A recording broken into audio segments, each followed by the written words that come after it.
And down he goes, Senna, into the Rivazza, the double lap. Senna's in trouble, could be fuel, so Senna slowed right down out of the blue, and one would hand there is Stefan Johansson right behind him. So Stefan Johansson sets the challenge, and if that's fuel, Senna has no chance of making it. He's rode right down. Stefan Johansson goes into the lead. What an amazing turn up, and this looks as if Stefan Johansson in his second drive for Ferrari is going to win his first Grand Prix, and that would be quite something. What a wonderful story. He's tried for so many years. I will tell you this, that the Italian crowd is absolutely beside itself with euphoria and excitement, as well they might be, because as James said, in that dramatic moment, Ayrton Senna has had victory snatched from him by Stefan Johansson in the Ferrari, and Stefan Johansson is now on his 58th lap out of 60. Yes, and Senna, if it is fuel, which is the obvious suspicion, probably won't pick up any points at all, because he's unlikely to be able to limp round for 3 laps. And that's Johansson. Johansson's in trouble now. Johansson is probably in fuel trouble, and Prost has now gone into the lead. What an incredible finish to the San Marino Grand Prix. First of all, Senna slows, and Johansson passes in to take the lead. Then Johansson does exactly the same thing. Such is the pace of this race. They have been absolutely on maximum fuel consumption. Now we know that the Porsche-designed TAG engine is extremely fuel efficient, and I'll stick my neck out and say it's unlikely that Prost is going to run out of fuel, in which case he will win for the second year in succession. Yes, we flatter. So I would think that Johansson has little chance of even being running at the finish. And to confirm that, with Johansson out of the race too, Elio De Angelis is up into second place. Here is the race leader, Alain Prost, on his 59th lap.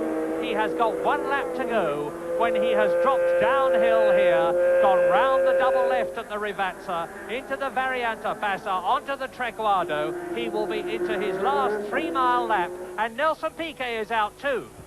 Yes, this extremely fast pace has really caused havoc, but McLarens have always run with a bit of a margin. Now, does Prost know that he's got a huge lead over Elio De Angelis, and therefore can take it really gently around the last lap and not force his fuel consumption?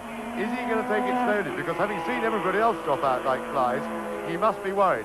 So it's a question of whether the pit have been able to give him the information that he needs. It's so much has happened so quickly, it's possible that Prost doesn't know that he's got a big, big lead. Out of the last corner he comes, a victory he probably never expected to get, and Alain Prost is across the line, the winner of the 1985 San Marino Grand Prix. There is Elio De Angelis, second position. So Elio De Angelis's perseverance has got him the 6 points for second place, because he's already now finished in Brazil and Estoril. Thierry Boutsen has run out of petrol on the starting line as the checkered flag goes out for Elio De Angelis to finish in second place. Boutsen was third, and Patrick Tambay is a lap behind him, and Stefan Johansson actually smiling. And that is Niki Lauda touring in. Now, very unofficially, with Boutsen, there's Boutsen pushing in. He's got his front wheels across the line. He's got to get his rear wheels across the line, and now he has done so. The fact is that with Prost having run out of fuel on the rundown lap, that's how close it was in this incredible San Marino Grand Prix. Prost has won it. Prost leads the World Championship. De Angelis is in second position, that is for sure. Boutsen third, Tambay fourth, Lauda fifth, Mansell sixth, and I bet we'll never see a Grand Prix more exciting than that. Despite receiving the winner's trophy on the podium, Prost McLaren was found to be 2 kilograms underweight in scrutineering.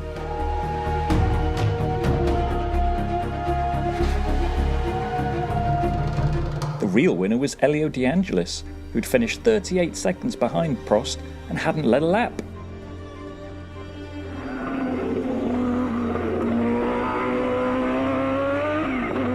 After the race, De Angelis revealed his engine's management system had turned his turbo boost down, which meant he had plenty of fuel.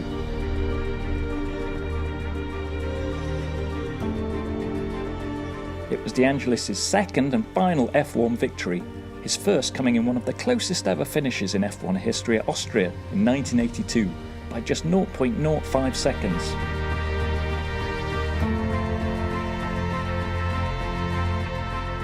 Tragically, De Angelis was killed a year later in a testing accident for Brabham at Paul Ricard, and F1 lost one of its most charismatic heroes.